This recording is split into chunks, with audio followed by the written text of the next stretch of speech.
My name is Sergeant Milan Duffy, and at 30 years old, after 2 deployments to places that maps don't bother to name, I thought I understood the definition of an enemy. I was wrong. The real enemy was sitting across from me, right at the welcome home dinner table in Missoula, Montana. After I'd just handed my father, Pedro, a custom-engraved combat knife I'd brought back from Germany, he placed it down next to his steak. He didn't look at it. He looked through me, and in that command voice he always used, he declared, "Milan, you have 48 hours. Get your things and get out of your brother's house." My brother, the one chasing big dreams in New York, hadn't set foot here in years. I had poured my entire savings, $60,000, into keeping this place alive, paying off the bank loans, replacing the leaking roof, buying every single piece of furniture in this dining room. And now they were just giving it to him. My mother, Grace, silently stood up and began clearing my plate, even though I was only halfway done. That single act was crueler than any words. In her eyes, I no longer existed here. They thought they were giving an order to a daughter. They forgot their daughter is a sergeant. And in the Army, we have a code. You never leave a soldier behind, even when that soldier is you. Before I get into my story, let me know where you're watching from in the comments. Hit that like button and subscribe if you've ever been the one to sacrifice everything for family, only to realize you were the first one they'd leave behind. The air in the dining room was thick with the smell of grilled steak and my own foolish hope. It was a familiar scent, the one my mom always orchestrated for a celebration. Tonight, it was supposed to be for me. Welcome home, Sergeant Duffy. The table was set with the good china, the same plates we used for Thanksgiving and Christmas. It all looked so normal, so American. A picture of a family reunited, but pictures lie. I'd been holding the gift in my lap, a small heavy box wrapped in plain brown paper. My pulse was a steady, hopeful drum against my wrist. This was more than a souvenir. This was a bridge. A peace offering. I had spent weeks of my per diem in Germany searching for it, finally finding it in a small shop in Solingen, a place famous for its steel. A Boker combat knife. The handle was polished oak, smooth and warm to the touch. The blade was matte black, sharp enough to sever bone. It felt solid, dependable. It felt like everything I thought my father was. I brought you something, Dad," I said, my voice sounding strangely thin in the quiet room. I slid the box across the polished oak table. It stopped just short of his plate. Pedro looked at it, then at me, his expression unreadable. He picked it up, weighed it in his calloused hands, and slowly lifted the lid. The knife lay nestled in black velvet. I held my breath. I had paid extra to have the blade engraved. It was a simple, heartfelt line. For the greatest father. He took the knife out, his thick fingers clumsy against the hilt. He tested the edge with his thumb, a slight, almost imperceptible nod acknowledging the craftsmanship. For a single fleeting second, I allowed myself to hope. Maybe this time would be different. Maybe he'd see me. Then he placed it on the table with a soft, final click.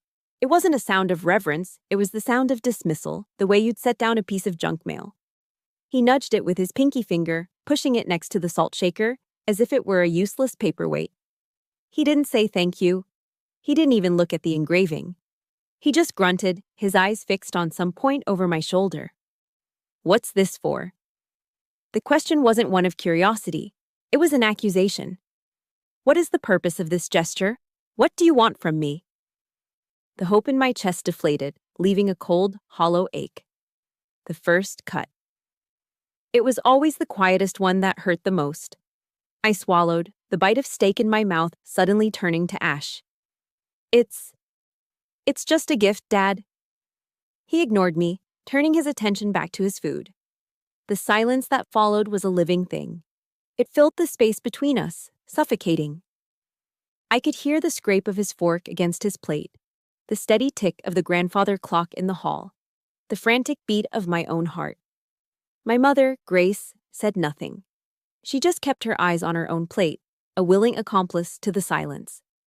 Finally, Pedro pushed his empty plate away and wiped his mouth with a napkin. He leaned back in his chair, the wood groaning under his weight.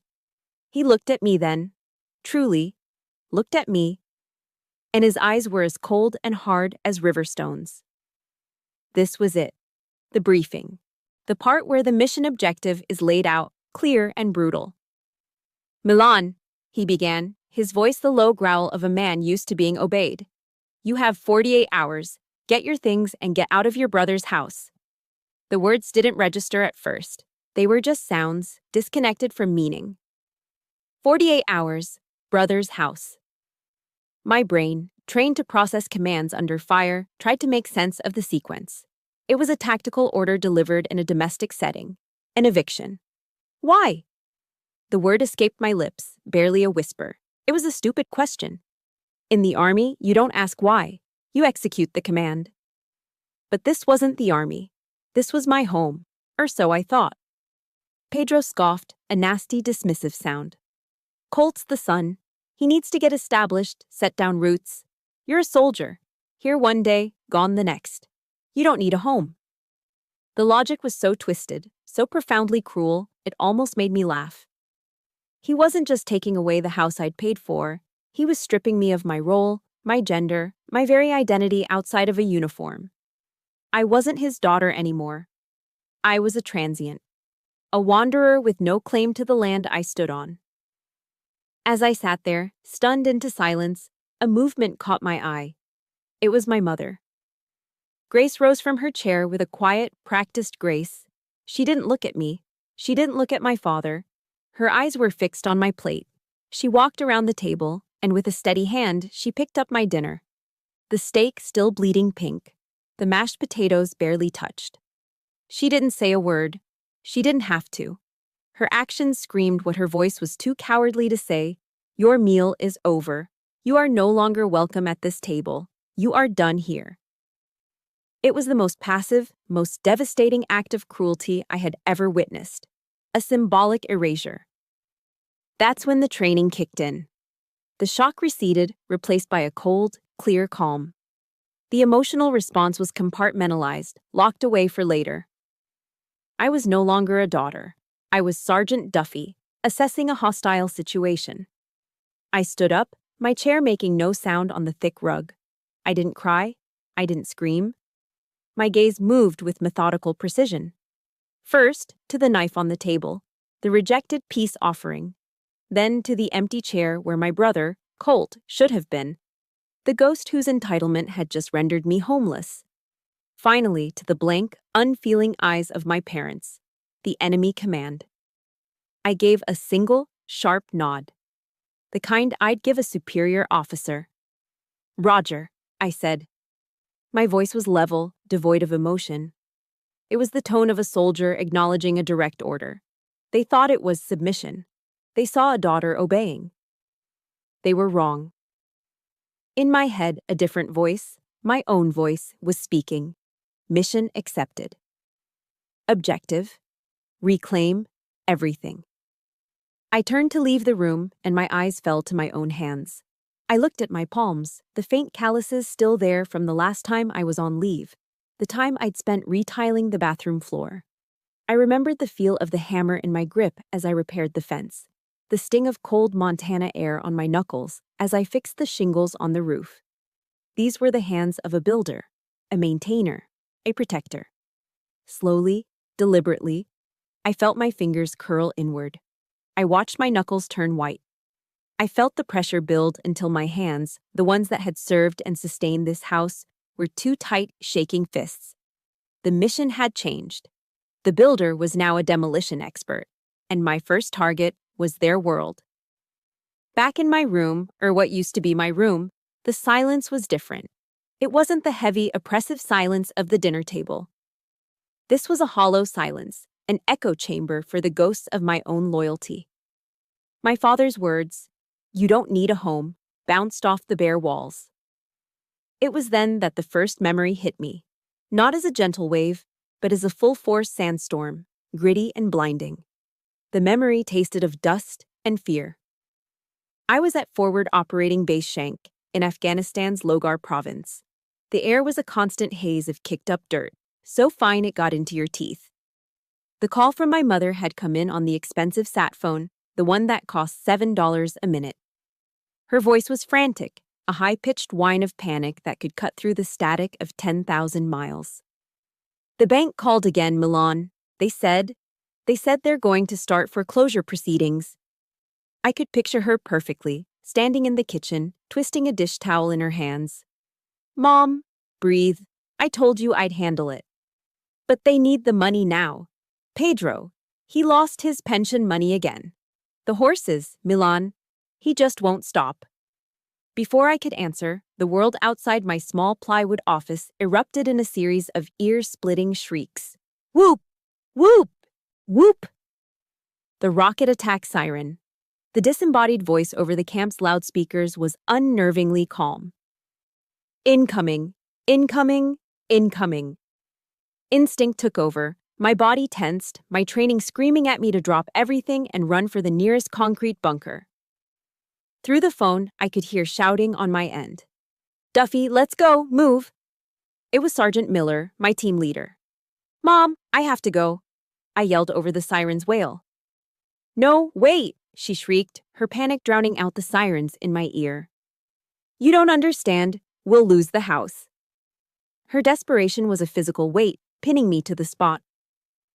Outside, boots were pounding on the gravel paths. The first distant thump of an impact shook the ground. They were walking the rockets in, getting closer. Miller was at my door now. Duffy, what the hell are you doing? That's an order. I held up one finger to him, an insane gesture in the middle of a rocket attack. I turned my back, shielding the phone as if that could protect our conversation from the war zone. With my free hand, I was already logging into my online banking app on my laptop, my fingers flying across the keyboard. The connection was slow, agonizing. Each buffering wheel was a lifetime. Mom, I'm sending it now, I shouted, my voice raw. The whole thing, $60,000, it's all my hazard pay, everything I have. Another thump, closer this time. The windows of my office rattled in their frames. Miller grabbed the back of my fatigues. That's it, I'm dragging you out of here. The transfer confirmation screen finally loaded. I stabbed the confirm button with my finger. It's done, Mom. It's sent, I screamed into the phone. The line was already dead. Miller yanked me backwards, pulling me out the door and shoving me towards the ground just as a deafening explosion ripped through the air nearby. Dirt and gravel rained down on us. As I lay there, face pressed into the dirt, heart hammering against my ribs, all I could think was, the house is safe. I had risked my life, literally, for that house. For them. The sandstorm of memory shifted. The dust of Afghanistan replaced by the damp, musty smell of the attic back in Missoula. It was 2 years prior, during a 2-week leave. A classic Montana autumn storm had torn a new leak in the roof. Instead of relaxing, I spent my days in the cold, cramped attic space, balancing on wooden beams, surrounded by forgotten Christmas decorations and the ghosts of my childhood. The cold seeped through my jeans, into my bones, but I didn't stop until I found and patched every last leak. While I worked, my back aching and my hands covered in tar, I could hear my mother downstairs on the phone with Colt. Her voice, so often flat and weary with me, was a song of pride. Oh, your art is just getting so profound, honey, an exhibit in a New York gallery. Your father and I are so proud. A gallery. It sounded so important. I felt a small, stupid pang of pride for him myself. I found out later, through a cousin, that the gallery was a corner in a Starbucks in Brooklyn where they let him hang 3 of his canvases for a week. No one bought anything. That was the pattern. I was the fixer. He was the dreamer. I was the one who dealt with the ugly, practical realities, the leaky roofs, the maxed-out credit cards, the foreclosure notices. Colt was the one who got to have passion. My sacrifices were simply the fuel for his fantasies. It became clear the time I discovered a series of small, odd charges on my emergency credit card, the one I'd left at home strictly for household repairs. $100 at a fancy steakhouse, $50 at a liquor store, $200 at a poker website. I called home, my stomach tight with anger. When I confronted my mother, her response wasn't anger at Colt. It was annoyance at me. He probably just needed it, Milan, she'd said, her voice laced with a familiar weariness. Don't make things difficult for your brother. You're the older sister. You have to be forgiving. They had raised me on a diet of responsibility and duty, but Colt was exempt from it all. His irresponsibility was repackaged as my burden. My duty was to enable him. My role was to be the silent, dependable machine that kept the family afloat while the golden boy played. The final memory was the sharpest. A phone call just before my last deployment. Colt, asking for $5,000. It's an investment, Milan. A real opportunity this time. I was tired of the lies, the excuses. No, Colt, I'm not giving you any more money. What happened to the money from the last investment? His voice, usually so smooth and charming, turned ugly. What would you know about passion? He spat. You're just a robot in a uniform, following orders. Don't you dare lecture me about life. The insult stung, but it was what I heard next that truly broke something inside me. In the background, faint but unmistakable, was my father's voice. He wasn't defending me. He was coaching my brother. Just ignore her, son. A robot in a uniform. That's all I was to them. A machine that produced money and solved problems. A thing to be used, not a daughter to be loved. And I have to ask you, have you ever felt like that? Like your sacrifices meant nothing, and your family saw you not as a person, but as a function, a tool? If you know what that feels like, hit the like button to show some support for Milan, and just comment the word robot below. Let's see how many of us have been there. Sitting in the wreckage of my old room, the ghosts of these memories swirled around me. The robot was finally seeing the truth. $60,000. What did I really buy with it? I hadn't bought them a house. I'd bought them a cage where they could coddle their failures. I'd bought my own eviction notice. And most of all, I'd bought this one, singular moment of absolute, soul-crushing clarity. Sleep never came. The darkness was a heavy blanket, offering no rest, only a space for the previous night's scene to play on a loop. My father's command, my mother's betrayal, the cold finality of it all. The pain was a physical presence, a pressure behind my eyes. The old Milan, the daughter, would have surrendered. She would have curled up and let the grief win. But the daughter was gone. The sergeant was on duty. When the first gray light of dawn filtered through the blinds, I refused to allow another minute of weakness. In a combat zone, after a mission goes sideways, you don't fall apart. You secure the area. You restore order. Chaos is the enemy, and discipline is your weapon. My feet hit the cold hardwood floor. First objective, sanitize the operational area. I started with myself. The shower was brutally cold, a deliberate shock to the system meant to chase away the fog of exhaustion. I let the icy water cascade over me until my skin tingled and my thoughts felt sharp. Back in my room, I bypassed my civilian clothes and reached for a fresh set of Army combat uniforms. I was on leave, with no reason to wear them. But it wasn't about reason, it was about reclaiming my identity. As I buttoned the blouse and bloused my boots, I could feel the transformation. The stiff, familiar fabric was my armor. The person staring back at me from the mirror was no longer a discarded daughter. She was a non-commissioned officer of the United States Army. She had a spine of steel. Next, the room. I stripped the bed, folding the sheets with military precision. I dusted every surface, aligned every book. I wasn't just cleaning. I was taking control of the one small piece of territory I had left. I was imposing order on the chaos. When I finished, the room was sterile, impersonal, ready for evacuation. I couldn't stay in that house. It was hostile territory. I grabbed my keys and left without a word. I drove until the neighborhood faded in the rearview mirror, ending up at a 24-hour diner on the edge of town called the Bighorn. It smelled of stale coffee and bacon grease, with cracked red vinyl booths. It was perfect, anonymous. I slid into a booth in the corner. A waitress with tired eyes took my order. Just coffee, black? When she brought it, I took a sip. It was bitter and burnt, but it was hot and real. Staring into the black liquid, the question from the night before returned. $60,000. What did I really buy with it? That question was the mission prompt. The anger and grief were just noise.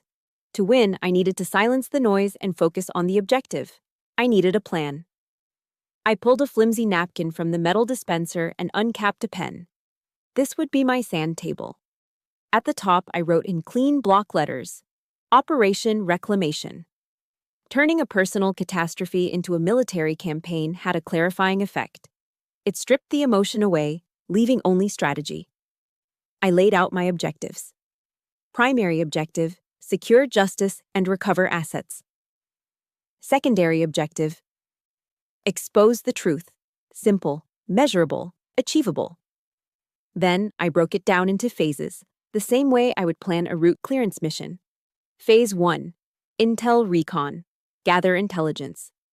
Phase 2, fortify alliances, secure support. Phase 3, asset extraction, recover my property. Phase 4, full-scale legal assault, the final attack. I stared at the words scribbled on the napkin. It wasn't much, but it was a start. It was a map out of hell. I looked up from my plan and out the large plate glass window. The morning rush was starting. A family piled out of a minivan at the gas station across the street, a dad laughing as he swung his little daughter in a circle, a mom trying to herd their son. They looked so happy, so normal.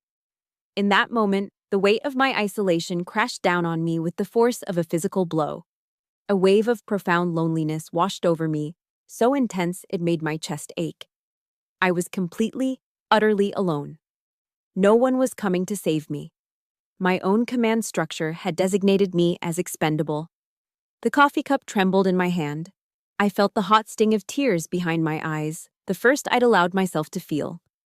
The sergeant was faltering. The wall of discipline was about to crack. But then, a quote surfaced in my mind, something I had read years ago, tacked to the wall of my barracks. It was from Theodore Roosevelt. The credit belongs to the man who is actually in the arena, whose face is marred by dust and sweat and blood. I pulled out my phone, found the full speech, and read it right there in the diner booth. The words were a lifeline. I wasn't a critic on the sidelines.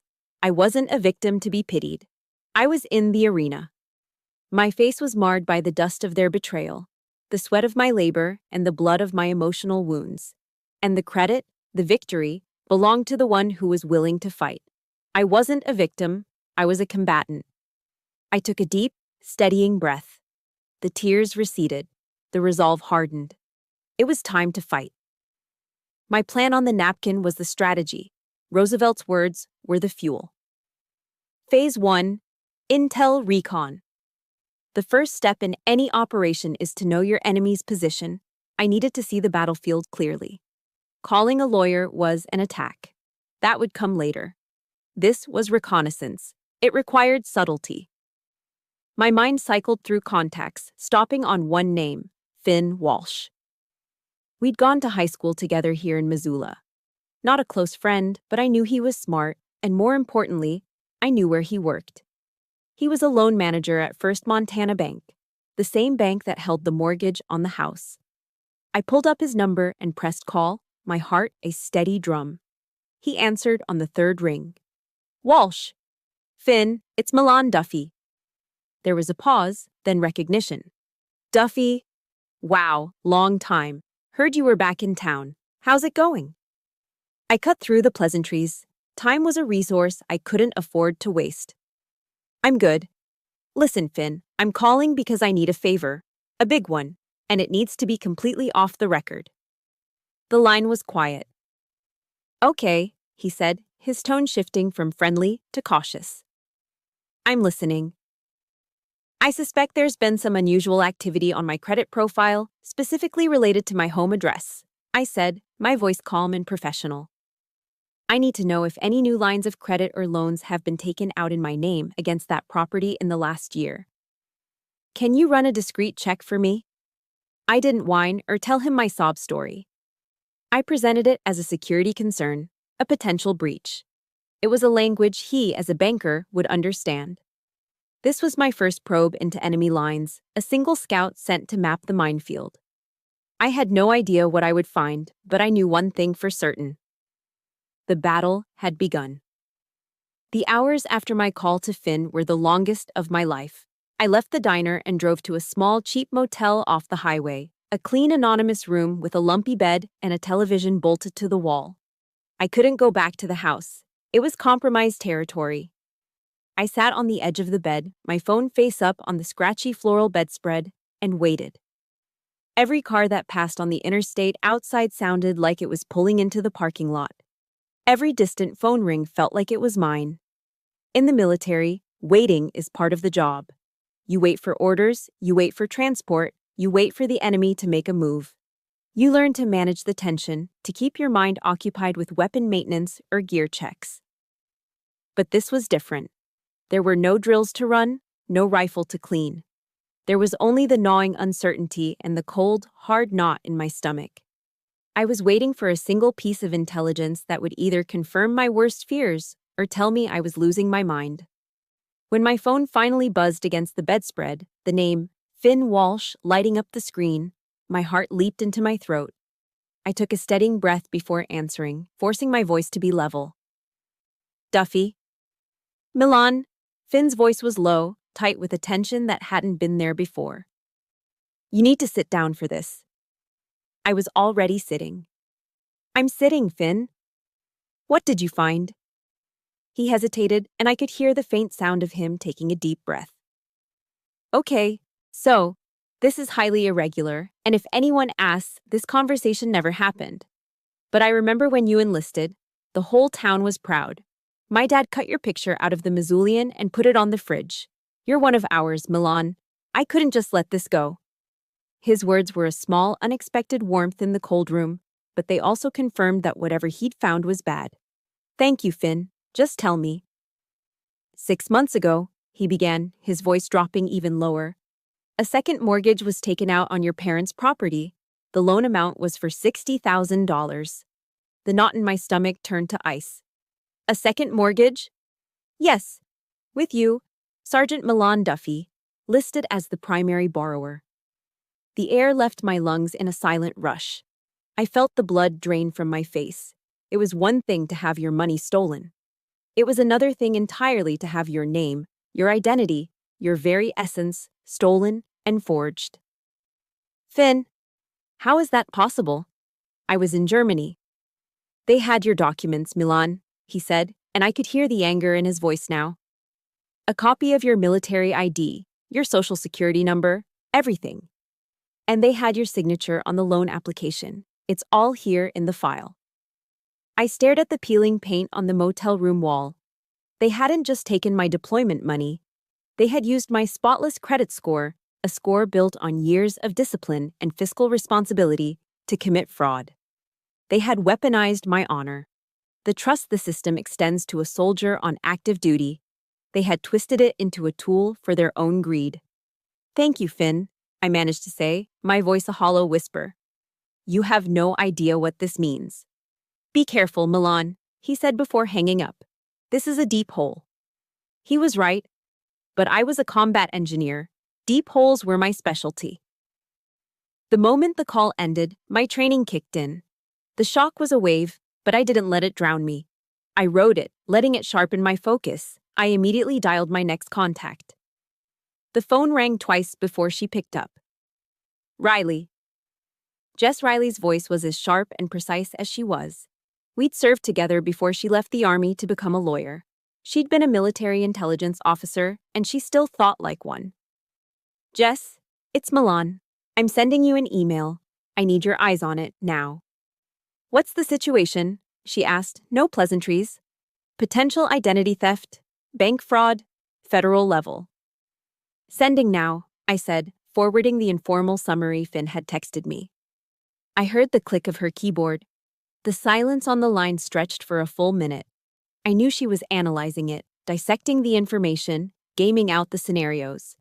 When she finally spoke, her voice was cold steel. This isn't a family dispute anymore, Milan, she said. This is a federal crime. By using your military status to secure the loan, they've crossed a dozen red lines. Bank fraud, aggravated identity theft. You have full authorization to act. This isn't revenge. This is about enforcing the law. Her words were the official sanction I needed. Jess wasn't just my friend, she was my legal counsel, my strategist. Her assessment gave me the moral and legal high ground. I need hard evidence, Milan, she continued. A paper trail, anything you can find in that house that connects them to this loan. Can you get back in? I have 24 hours left on my eviction notice, I said. I can get in. That night, under the cover of darkness, I returned to the house. I parked down the street and approached on foot, moving through the familiar shadows of my childhood neighborhood. The lights were off. Pedro and Grace were asleep. I used my key to slip in the back door, my boots silent on the linoleum floor. The house felt alien, hostile. My target was the attic. It was cold up there, smelling of dust and decaying memories. I ignored the boxes of old photos and childhood drawings. I wasn't there for nostalgia. I was on a search and destroy mission for the enemy's weapons. With the beam of my tactical flashlight, I scanned the cluttered space. My parents were messy, but my father was predictably lazy. He would have hidden it somewhere obvious. I moved to a stack of old Christmas decoration boxes. Tucked behind them was a plain cardboard box marked Old Tax Records. I sliced the tape with my pocket knife. Inside, beneath years of receipts and old W-2s, was a large manila folder. My heart hammered against my ribs as I pulled it out. My name was written on the tab in my mother's familiar cursive. I opened it, and there it was. The original loan document from First Montana Bank. And at the bottom, a clumsy, awkward forgery of my signature. Behind it were the bank statements, showing the $60,000 deposit, followed by a series of large withdrawals.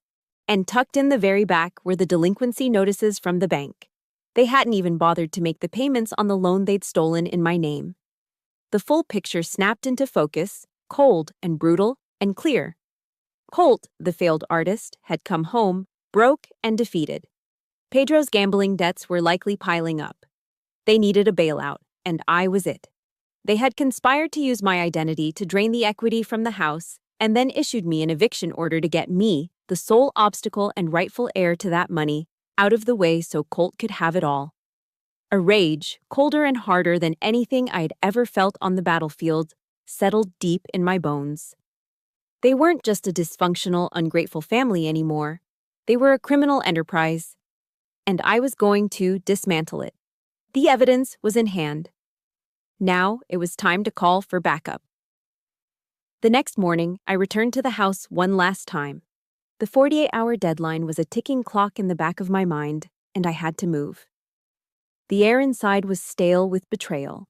Every object held a memory, now tainted. My mission was simple: extract essential personal items and abandon the field. I worked with a cold, detached efficiency, packing a few boxes with photo albums, my high school yearbooks, and some books I couldn't bear to leave behind. Each item I touched felt heavy, not with its own weight, but with the weight of what I had lost. I was taping up the last box when a shadow fell across the driveway. I looked up, my body tensing instinctively. Standing on the lawn, his hands in his pockets, was Mr. Burke from across the street. Mr. Burke was a neighborhood fixture, a retired Marine Corps gunnery sergeant who had served 2 tours in Vietnam. He was a man of few words, known for his perfectly manicured lawn and the American flag he raised every single morning. In all the years I'd lived here, we'd exchanged little more than polite nods and waves. My first thought was that my father had sent him over to make sure I was leaving. He walked across the street, his steps slow and deliberate. His eyes, though old, were sharp and missed nothing. "Headed out, Sergeant?" he asked, his voice a low, gravelly rumble. He used my rank, not my name. It was a sign of respect, and it caught me off guard. I tried to keep my voice steady, professional. I didn't want his pity. "Just moving some things out for a while, Mr. Burke." He looked at the small pile of boxes, then at the sprawling house behind me, and then back at my face. He saw right through the lie. "I heard Pedro last night," he said quietly, his gaze unwavering. "Shouting from the porch. The whole block probably heard him."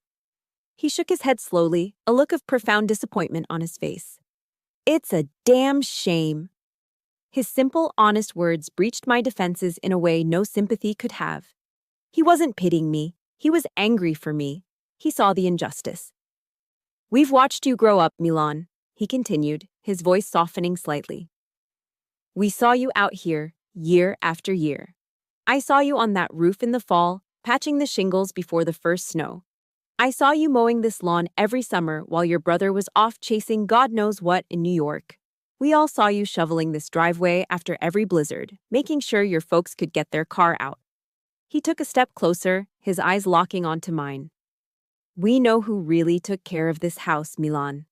Don't you ever doubt that. And that's when the dam broke. For the first time in 2 days, I felt the hot sting of tears welling in my eyes.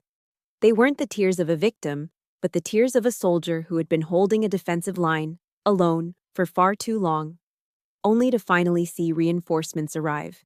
It was the overwhelming, gut-wrenching relief of being seen, of being validated.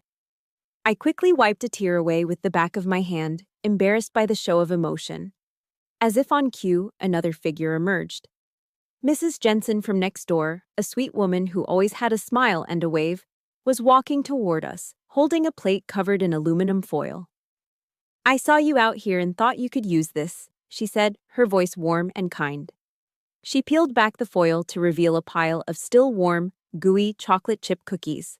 The smell was the scent of every safe and happy childhood home that wasn't mine. For your strength, dear. She didn't ask questions. She didn't pry.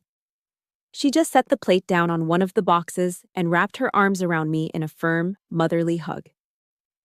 It was a simple gesture, but it was more warmth and unconditional support than I had received from my own mother in 30 years. I hugged her back, burying my face in her shoulder for a brief second, breathing in the scent of kindness. We're so proud of you, Milan, she whispered, patting my back. Always have been. When she pulled away, she gave my arm a gentle squeeze and went back to her house, leaving the plate of cookies like an offering of peace. I stared at it, a lump forming in my throat. This was the family my heart had always yearned for. Not one of blood, but one of choice and community. Mr. Burke watched the exchange with a knowing look. Good people, he murmured. He then looked at my uniform from the day before, which I had left folded in my car. You know, he said, there's an organization, run by vets, called The Mission Continues. Their whole purpose is to help soldiers find ways to keep serving in their communities when they come home. He paused, letting the words sink in. Soldiers like you always know how to serve, no matter where you are. It's in our blood. That service, that dedication, that's your real value. Don't ever let anyone tell you otherwise. His words were a direct counterstrike to my father's dismissal of my life's work. He was reminding me of my core identity, of the honor that no one could take from me. He prepared to leave, but stopped and turned back, his expression serious. He looked me straight in the eye, not as a neighbor, but as one veteran to another. In the Marine Corps, we have a code. We don't leave our own behind. Same goes out here, he said, his voice firm with conviction. You're one of us. That house, he gestured with his chin, that's just wooden nails. This, he tapped his own chest. This is where loyalty lives. He reached out and put a strong, weathered hand on my shoulder. Whatever you need, you call. You need a witness. You need a hand moving. You just need someone to listen. My door is always open. This whole neighborhood has your back. It wasn't just an offer of help. It was a pledge. It was a promise of allegiance from a man who understood honor better than my own father ever would. It was the moral authority I needed, the green light to proceed. My plan wasn't just my own anymore. It had the backing of a community that saw the truth. Phase 2. Fortify alliances, complete. He gave my shoulder a firm squeeze and then walked back across the street, leaving me standing in the driveway with a few boxes of my past and a plate of warm cookies that felt like the future. I was no longer a lone soldier on a hopeless mission. I had a fire support base, and now I was ready to advance. Phase 2 was complete. The neighborhood was my fire support base, Now, it was time for Phase 3, asset extraction. This wasn't about petty revenge. It wasn't about smashing dishes or slashing tires. This was a strategic withdrawal of resources. I had furnished their lives with my labor and my combat pay. Now, I was liquidating those assets. I didn't search for a standard moving company on Yelp. I made one call to a number I'd gotten from Mr. Burke. The company was called Semper Fi Movers, a veteran-owned and operated business. A man with a voice that sounded like gravel in a coffee grinder answered, "Gunny's Movers, how can I help?" I didn't say, "I need to move some furniture." I spoke his language. "This is Sergeant Duffy. I need a team for a rapid asset extraction, effective this afternoon. Mission window is 3 hours. Requirements are speed, efficiency, and minimal footprint." There was a moment of silence on the line, and then a low chuckle. He understood perfectly. "Roger that, Sergeant. Alpha Team will be at your coordinates at 1400 hours. They're the best." At precisely 1400, a large moving truck pulled up to the house. The man who stepped out of the driver's side was built like a refrigerator, with the word Marines tattooed in bold letters down his forearm. He and his two-man crew were all vets. He walked up to me, looked me in the eye, and gave me a crisp nod. "Team lead." "Where's the manifest, Sergeant?" I handed him a clipboard. On it was a detailed list, cross-referenced with a floor plan of the house I had sketched from memory. Every item was an asset I had purchased, with receipts and bank statements to prove it. Living room, one 75-inch Samsung television, one Sonos sound system. Dining room, entire Crate and Barrel dining set, table, 8 chairs. Kitchen, Whirlpool washer and dryer. Garage, Honda generator. The list went on. It was everything that had transformed this house from a decaying structure into a comfortable home. "Understood," he said, glancing at the list. "Consider it done." His team moved with a level of precision that was almost beautiful to watch. There was no wasted motion, no shouting. They were a well-oiled machine, flowing through the house and systematically removing every item on my list. My parents emerged from the back of the house, drawn by the noise. They stood in the kitchen doorway, their faces masks of stunned disbelief. They watched, speechless, as the large-screen TV was carefully unmounted from the wall. They watched as the dining room table where they had disowned me was expertly disassembled and carried out the door. The house was being methodically dismantled around them. My mother was the first to break. She stumbled out onto the front lawn, her face streaked with tears, and approached the team lead. "Please," she wailed, putting on a performance worthy of an Oscar. "You don't understand. She's taking everything. She's our daughter, and she's taking everything away from us." The Marine, who was currently directing the removal of the washing machine, didn't even flinch. He gave my mother a flat, emotionless look, then glanced over at me. I met his gaze and gave him a single, barely perceptible nod. It was all the confirmation he needed. He turned back to my mother. "Ma'am, my only orders are on this manifest. Please step aside." My father was next. He stormed out onto the porch, his face purple with rage. "What the hell do you think you're doing?" he roared, pointing a trembling finger at me. "This is family property. You can't just steal it." I remained perfectly still, my arms crossed. I didn't raise my voice. I let his rage crash against my calm. "No," I said, my voice cold and clear, devoid of any emotion. "This is property purchased with the salary of a United States Army soldier, and that soldier is currently redeploying said property to a more secure location." My words, clinical and quasi-legal, stopped him cold. He had no response. He was used to dealing with a daughter he could emotionally manipulate. He didn't know how to handle a sergeant executing a planned operation. He just stood there, sputtering, as the last of the furniture was loaded onto the truck. In less than 2 hours, it was over. The team lead handed me back the clipboard, every item checked off. "Mission complete, Sergeant." "Thank you," I said, shaking his firm hand. "Excellent work." "Anytime," he said with another nod, and then they were gone. I stood in the driveway as the truck drove away. The silence it left behind was absolute. I walked back into the house one last time. It was an empty shell, hollowed out. The only things left were their old, worn-out furniture from decades ago. Their footsteps echoed on the bare hardwood floors as they wandered aimlessly through the empty rooms. This wasn't an act of destruction. It was an act of truth. I had simply restored the house to the state it would have been in without my contributions. I had revealed the reality of their situation.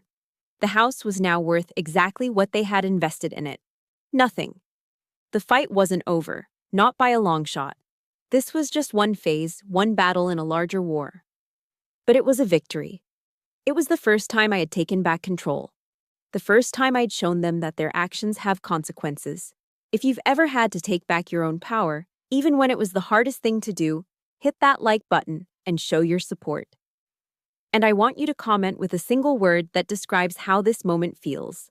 Reclaimed.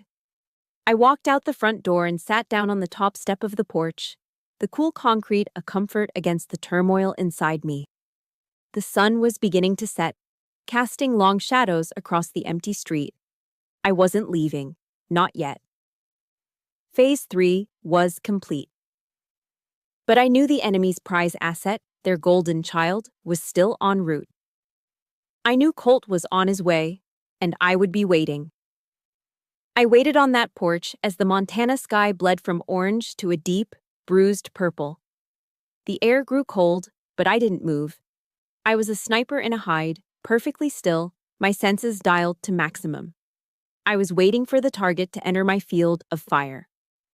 An hour later, a pair of headlights cut through the dusk.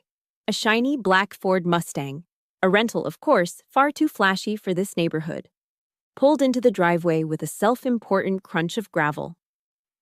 The engine cut and the driver's door opened. Colt. He stepped out like he was stepping onto a red carpet. He was wearing expensive jeans, a trendy jacket, and an arrogant smirk that I'd wanted to wipe off his face since we were kids. He grabbed a stylish leather suitcase from the passenger seat and sauntered toward the house, whistling a tuneless melody, the conquering hero returning to claim his kingdom. He didn't even glance in my direction as he brushed past me on the porch. He pushed the front door open and strode inside. The whistling stopped abruptly. The silence that followed was thick and heavy. I could hear the faint echo of his footsteps on the bare wood floors. Then, a roar of pure, entitled rage. "What the hell?"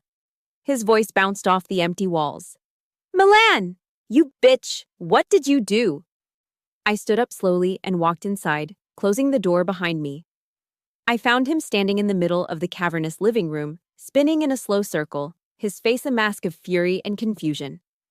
I stood by the doorway, my arms crossed, my posture relaxed, but ready. At attention. He finally locked his eyes on me. "You did this! Where is everything? Where's my stuff?" "I'm not sure what you mean by your stuff, Colt," I said, my voice calm and even. It was the voice I used to de-escalate situations before they turned violent. I merely recovered my assets, the things I paid for. I let my eyes drift around the empty space. This house is now a hollow shell, Colt, a lot like your promises. That hit a nerve. He lunged toward me, his face turning a blotchy red. "You have no right. This is my house. My house. Mom and Dad gave it to me." "Did they?" I asked, my voice still dangerously quiet. This was the moment. The kill shot. I reached into the inner pocket of my field jacket and pulled out the folded sheaf of papers I'd taken from the attic. I didn't hand them to him. I let them fall from my hand, scattering across the floor between us. The top page, the loan agreement, landed face up. "Really?" I said, my voice laced with ice. "Because the bank seems to think this house belongs to me, or at least the debt does." He stared at the papers, his bravado starting to crack. He recognized the letterhead of the First Montana Bank. I took a deliberate step forward. "Do you recognize this signature, Colt?" I pointed to the sloppy forgery of my name at the bottom of the page. They took out a $60,000 second mortgage in my name, using my military papers and my perfect credit score. I let the words hang in the air, each one a hammer blow. "That's called bank fraud, Colt. A federal felony." The color drained from his face. The self-satisfied king was gone. replaced by a pale, terrified boy. The smirk was gone, his mouth hanging open slightly. He started to stammer, his eyes darting around the room as if looking for an escape route. I didn't know anything about that. You'll have to explain that to the federal investigators, I said, pressing the attack. My voice was relentless, a cold, hard instrument of truth. And since I'm an active duty soldier, this little stunt of yours, it can be elevated to a military-level investigation. They take it very, very seriously when a soldier's honor is used to commit a crime. I saw his gaze flicker toward the large picture window that faced the street. I followed his eyes. Outside, under the glow of a streetlight, two figures were standing on the sidewalk. Mr. Burke, his arms crossed, and another neighbor, Henry King, also a veteran. They weren't doing anything, just standing, watching, a silent honor guard. I turned my head back to Colt. The whole neighborhood knows the truth, Colt, I said, my voice dropping to a near whisper. They saw me on the roof. They saw me with the shovel. They know who bled for this place. I took one final step toward him, closing the distance. You have nowhere left to run. That's when he broke. Completely. The illusion of the successful artist, the favored son, shattered into a million pieces. All that was left was a pathetic, cornered coward. He looked at me, his eyes wide with panic. He looked at the papers on the floor. He glanced again at the two silent sentinels outside. He let out a strangled sob. Then, in a final act of cowardice, he lunged forward and shoved me hard. It wasn't an attack. It was a desperate attempt to clear a path. I stumbled back, my training allowing me to keep my balance. He didn't press on. He scrambled to grab his suitcase, his hands fumbling with the handle. He turned and fled, tripping over the front step on his way out, his stylish jacket catching on the doorframe. He scrambled to his feet and ran to his rental car, throwing the suitcase in the back before peeling out of the driveway with a squeal of tires.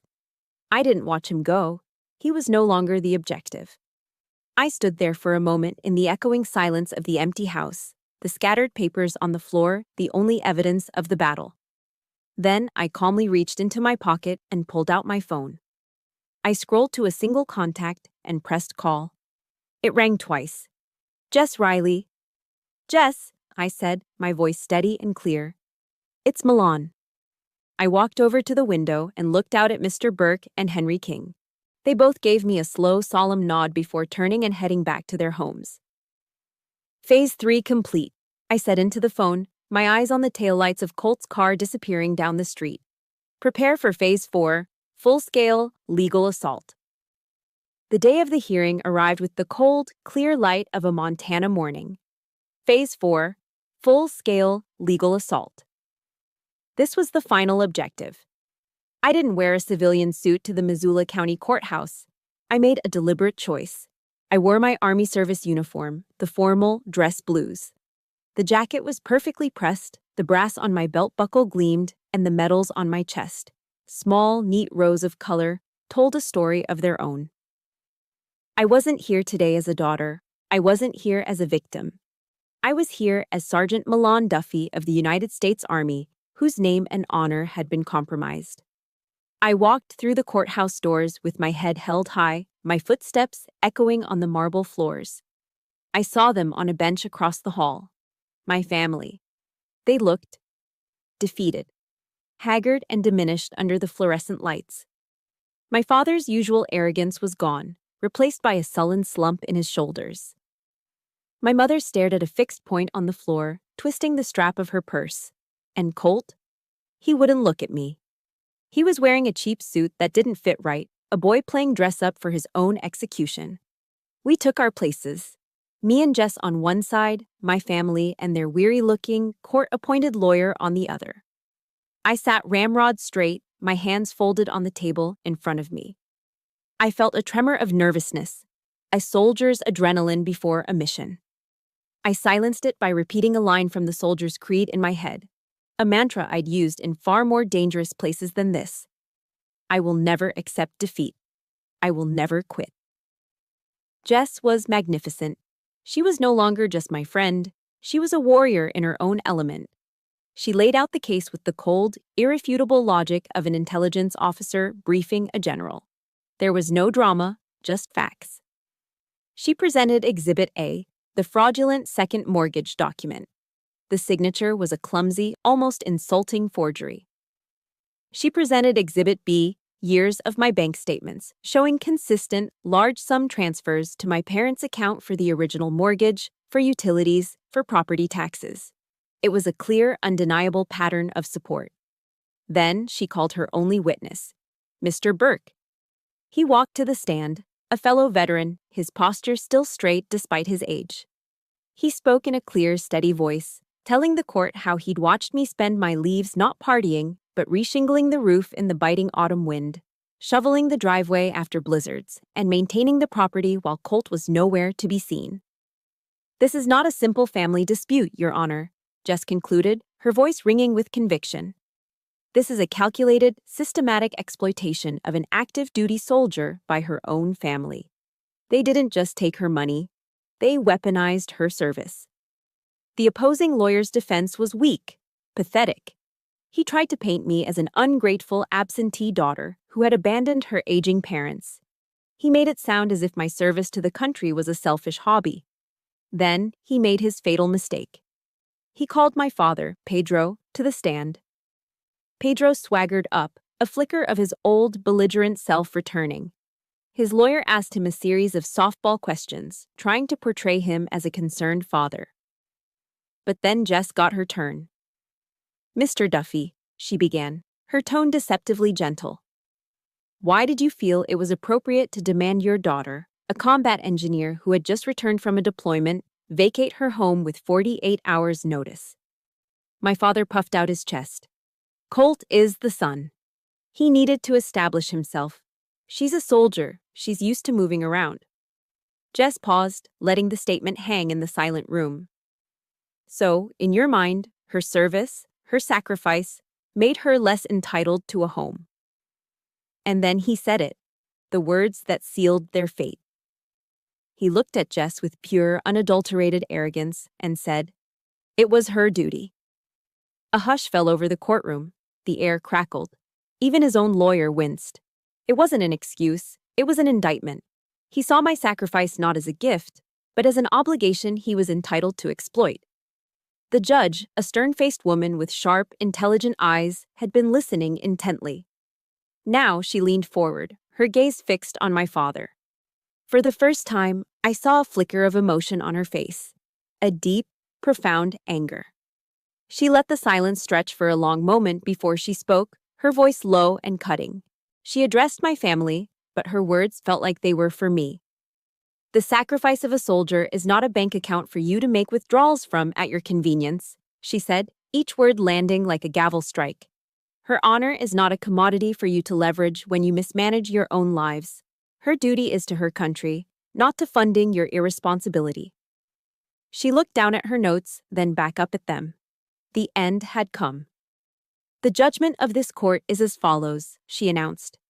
The fraudulent loan of $60,000 is hereby declared null and void. Sergeant Duffy's name is to be expunged from all associated records immediately. I felt a breath leave my body I didn't know I was holding. Furthermore, the judge continued, her voice unwavering, the defendants, Pedro, Grace, and Colt Duffy, will be held liable for all of Sergeant Duffy's legal fees. They will also pay a sum in compensation for emotional distress. My mother let out a small strangled gasp. Colt looked like he was going to be sick. But the judge wasn't finished. She delivered the final, fatal blow. And due to the voiding of this illegal second mortgage, the First Montana Bank is now authorized to initiate foreclosure proceedings on the property to reclaim its initial investment. This court is adjourned. The finality of the gavel's crack echoed in the silent room. It was over. They had lost everything. Their greed had devoured itself, and the house, the very thing they had tried to steal, was the ultimate price. I didn't feel a rush of joy. I didn't feel triumphant. As I stood up, the crisp fabric of my uniform rustling, all I felt was a profound, hollow emptiness. It was the quiet that comes after the battle is over, a heavy, draining, and total sense of relief. The war was won. I walked out of the courthouse and into the blinding Montana sunlight. The victory didn't feel like a celebration. There were no triumphant cheers, no fists pumped in the air. There was only a vast, hollow silence where a family used to be. It was the silence of an amputation. Necessary, life-saving, but the phantom limb still ached. Jess put a hand on my shoulder. "You okay, Sergeant?" I nodded, the motion feeling heavy. "I will be." We went to a quiet diner, the same one where I had drawn up my battle plan on a napkin. It felt like a lifetime ago. I ordered a black coffee and just sat there, watching the steam rise from the cup. My phone, which had been on silent, began to vibrate against the table. A text message, then another, and another. The aftershock had begun. I didn't have to look. I knew who it was from. For the next few hours, my phone became a weapon aimed at me. The messages were a chaotic barrage of manipulation, a textbook cycle of abuse. First came the guilt tripping from my mother. "How could you do this to us? You're killing your father. We have nowhere to go." Then, the pathetic, self-pitying pleas from Colt. "You ruined my life. I had plans. You've always been jealous of me." And finally, the pure, undiluted venom from my father. "You are no daughter of mine. You are a poisonous snake. Don't you ever contact us again." Followed, almost immediately, by a text from my mother. "Your father doesn't mean that. Please call us Milan. We can fix this." There was no remorse in any of their words. Not a single, "We were wrong," or "We're sorry." They weren't sorry for what they did. They were just sorry they got caught. They were angry that their ATM had finally been shut down. Later that week, I got a call from Finn. He spoke in a low, careful voice, like someone delivering a casualty report. "The foreclosure went through, Milan. The house sold at auction for way under market value. Just enough to cover the bank's losses." "And them?" I asked, my own voice a monotone. "They moved into a small rental apartment over on the west side, near the rail yard," he said. "And, well, word is that Colt is working shifts loading trucks at a warehouse." The empire built on my sacrifice had crumbled into dust. The successful artist was now a manual laborer. The proud homeowners were now renters in a cramped apartment in a rougher part of town. There was a grim satisfaction in the news, but it was a bitter, metallic taste in my mouth. It wasn't joy. It was just the logical conclusion. A few days later, a letter arrived at the small, furnished apartment I'd rented. It was from Mr. Burke. Inside there wasn't a long, emotional message, just a small, neatly folded piece of paper. On it, in his firm, old-fashioned handwriting, was a quote from Winston Churchill. "If you are going through hell, keep going." Tucked inside the note was a small check for $50. The memo line read, "For a good meal." That simple gesture broke through the numbness. Tears I hadn't shed in the courtroom, tears I hadn't shed on the worst days of my deployment, finally fell. He hadn't tried to fix it. He hadn't offered pity. He had simply acknowledged the battle and offered a ration for the march ahead. This was family.